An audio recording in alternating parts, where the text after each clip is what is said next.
Você conhece o residente não habitual? É um benefício fiscal disponibilizado por Portugal para atrair imigrantes para viverem aqui, gastarem seu dinheiro aqui, gerarem renda aqui. E esse RNH, ele mudou, mas ainda existe. Hoje a gente vai falar sobre o antigo RNH, que para muita gente continua válido. Para quem chegou até março de 2025, ainda era possível fazer essa solicitação do antigo RNH e agora existe um novo RNH. Para você que tem o RNH e nem sabe para que é que tem, nem sabe quais são os benefícios, só ouviu alguém dizer assim, ó, vai e se inscreve no RNH, pode ser que você esteja até perdendo alguns benefícios, deixando de aproveitar de alguns benefícios, e por isso hoje a gente vai falar sobre esses benefícios bem detalhadamente para vocês entenderem o que é que vocês podem e o que é que vocês não podem, e também vamos falar sobre o novo RNH. Bem-vinda, Arine, novamente, a contadora do imigrante. Olá, Cíntia, tudo bem? Sempre é um prazer conversar com você, principalmente sobre esse importante tema, né? Benefício fiscal rima com a economia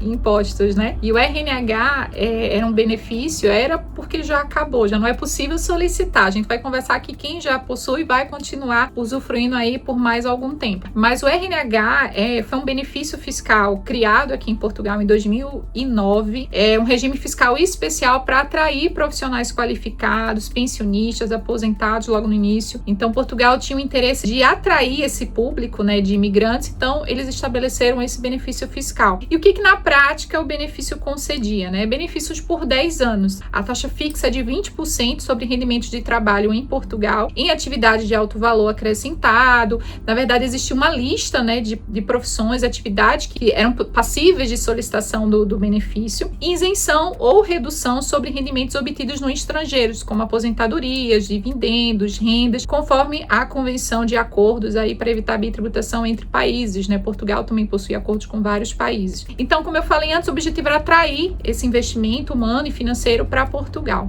O RNH, ele foi encerrado esse ano, né? Só até março desse ano que foi possível solicitar esse benefício. Desde 2024 já havia conversas, né? Questões políticas que foram levantadas a respeito desse benefício, né? Porque existia aí uma desigualdade em relação à tributação, uma pressão política que envolveu o fim do RNH e só até março desse ano foi possível solicitar. Então, quem já tinha solicitado o RNH vai continuar podendo usufruir aí desses benefícios por mais 10 anos desde a data da solicitação, o que é muito interessante, né? Um benefício que eu acho muito interessante para quem tem o RNH é a possibilidade de se desfazer dos seus bens no exterior por esses primeiros 10 anos, sem precisar se preocupar em pagar as mais-valias para Portugal, mesmo já sendo residente fiscal aqui, né, Arine? Exatamente, né? Porque exatamente como esses valores eles foram devidamente tributados no seu país de origem, não há que se falar de tributação aqui em Portugal, o que é muito bom dentro de uma estratégia fiscal, né? Normalmente o imigrante, ele tá nesse período aí de trazer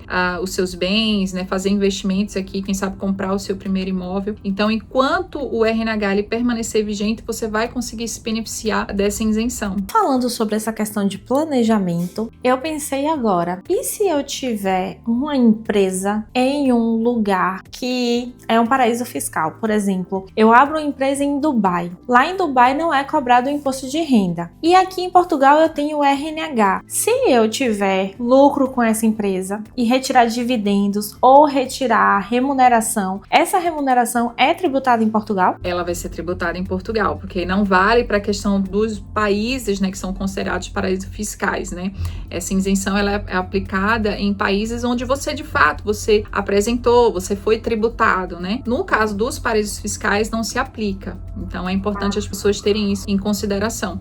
Muito bom saber. Eu achei que eu poderia abrir empresa em qualquer lugar, tipo um Uruguai ou esses outros lugares que dão vários benefícios, e eu ainda assim estaria isento de pagar esse imposto aqui por conta de que eu tenho residente não habitual. Mas não, eu preciso que seja no meu país de origem. Então, se eu entro em Portugal e solicito o RNH porque eu tô vindo do Brasil, obedeço todos os critérios, eu fico isento sobre esses ganhos no meu país de origem, do Brasil. Exatamente, né? Como estratégia pode ser interessante, mas é importante que você entenda as regras do jogo, né? Realmente em relação ao país de origem, é muito importante também que você verifique os acordos para evitar a bitributação, né? Porque ali é delimitado os rendimentos que é possível você ter em isenção. Então, para que você consiga se aproveitar de tudo que o RNH lhe dispõe, você tem que realmente verificar no caso concreto. Mas essa estratégia de você montar uma empresa no paraíso fiscal é muito muito arriscado porque você não vai conseguir se beneficiar. E me diz uma coisa, os aposentados que saem do Brasil e que, por exemplo, são administradores ou que estão em outras profissões relacionadas ao residente no habitual, né, que já tem o residente no habitual de antes. Esses aposentados, eles têm a isenção do pagamento do imposto de renda sobre o rendimento de aposentadoria do Brasil, independente de ser aposentadoria pública ou privada?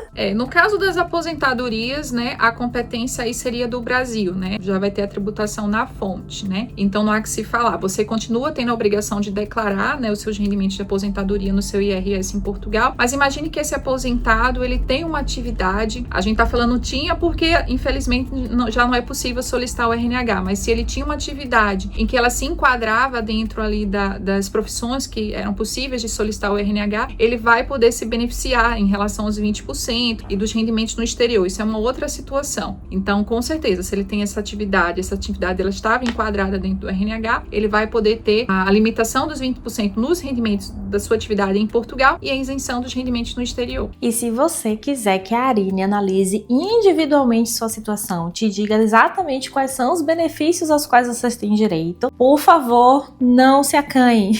O link para poder agendar uma consultoria com a Arine está aqui na descrição do vídeo. Arine, e agora que o residente não habitual não existe mais? O que é que a gente faz? Com o fim do RNH, o governo propôs um novo tipo de benefício, que é o IFSI. Ele substitui o RNH, mas com critérios mais restritos, né? Tem um foco diferenciado, que ele é voltado mais para profissões que a gente chama de altamente qualificadas, né? Atividades relacionadas à inovação, à tecnologia. Então, é necessário que você exerça, né, uma atividade relacionada a essas duas questões. Ele mantém a taxa reduzida de 20% sobre os rendimentos de trabalho aqui em Portugal, também mantém a isenção nos rendimentos no exterior, mas a gente vê aí um critério um pouco mais específico em relação a essas atividades. E também tem uma outra exigência, né? Porque imagine que você presta um serviço relacionado à área de tecnologia e inovação, mas essa empresa ela tem que estar credenciada no IAPMEI, que é um órgão aqui em Portugal que faz aí uma forma de credenciar que essa empresa de fato está enquadrado dentro desses critérios. Então, fora isso, tem também questões objetivas que devem ser analisadas se a empresa que você presta serviço ou você tem um contrato de trabalho, se ela tem esse credenciamento no IAPMEI. Tá muito mais difícil agora, não é? Eu via um pouco de revolta dos próprios portugueses por conta de que uma pessoa que vem do exterior para cá tem muito mais benefícios fiscais, paga menos imposto do que a gente que tá aqui. Não fazia mesmo muito sentido. Faz mais sentido que seja um benefício geral, né? Então, como tem agora o IRS jovem, que é um imposto de renda relacionado à idade, tem alguns critérios relacionados também ao estudo, se eu não me engano. Você consegue falar um pouquinho do IRS jovem pra gente? O IRS jovem, ele destina a todos os jovens, né, de até 35 anos, independente da sua escolaridade, né? Se você saiu agora da faculdade, você quer empreender, ele consiste numa redução do seu IRS pago sobre os rendimentos de trabalho, sujeito ao IRS, com limite temporal no máximo de 10 anos. No momento que você solicita o IRS jovem, você consegue se beneficiar por 10 anos, né? É através de uma isenção, tem que ser analisado aí os critérios, que podem ser de 100% até 25%, né? Mas é muito interessante para os jovens que estão iniciando aí no mercado de trabalho em Portugal.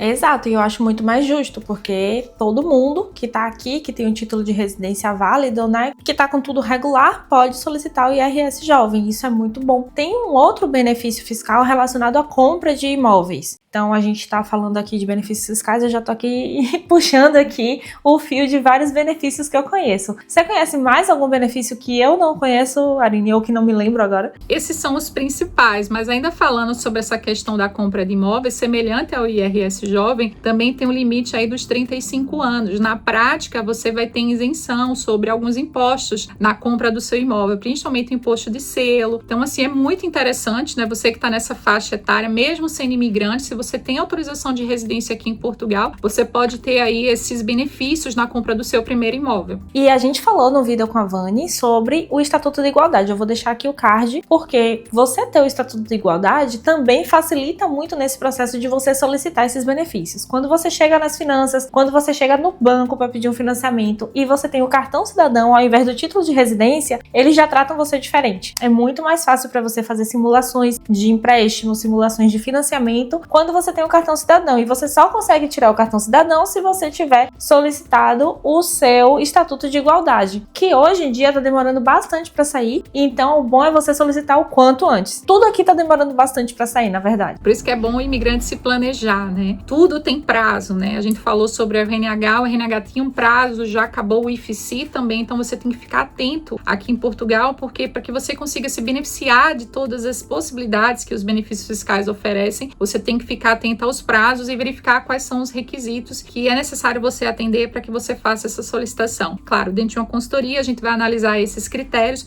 para que você consiga solicitar e atenda os requisitos que a lei observa. Exato, aqui no link que está na descrição do vídeo, você consegue acessar essa página, que é a página de agendamento com a Arine, e você vai ver que tem essa primeira opção, que é referente à questão tributária. Então, se você quer entender melhor até sobre a situação de saída definitiva do Brasil e também da sua situação fiscal em Portugal, essa primeira opção é a opção para você. Nessa segunda opção, você vai conseguir falar com a Arine sobre a questão da abertura de empresas no Brasil e em Portugal. Então, se você quer se regularizar, descobrir exatamente como é que você faz para poder trazer a sua atividade do Brasil para se encaixar em uma atividade adequada em Portugal, qual é o melhor tipo de empresa, quais são os benefícios fiscais, quais são os impostos que você vai pagar, essa é a segunda opção, é a que você vai escolher. E nessa terceira opção, você vai agendar com a Arine se você quiser se planejar para vir para Portugal, ou se você já estiver aqui e precisar de uma assessoria jurídica para poder solicitar o seu visto, solicitar a sua nacionalidade, solicitar o seu título de residência, agendar na AIMA, todas essas questões relacionadas à imigração, é nessa terceira opção aqui que você vai escolher e você vai agendar o seu horário. Não deixe para depois, não deixe para quando tiver em última hora, já agende o seu horário, planeje tudo direitinho e fique em paz com a Receita Federal, com as finanças, com a AIMA, com todo mundo. Arine, obrigada por estar aqui novamente com a gente. Obrigada, Cíntia, mais uma vez. E se vocês quiserem saber mais, entre em contato com a gente. Isso mesmo. Não esqueçam de se inscrever, ativar o sininho e até a próxima. Tchau!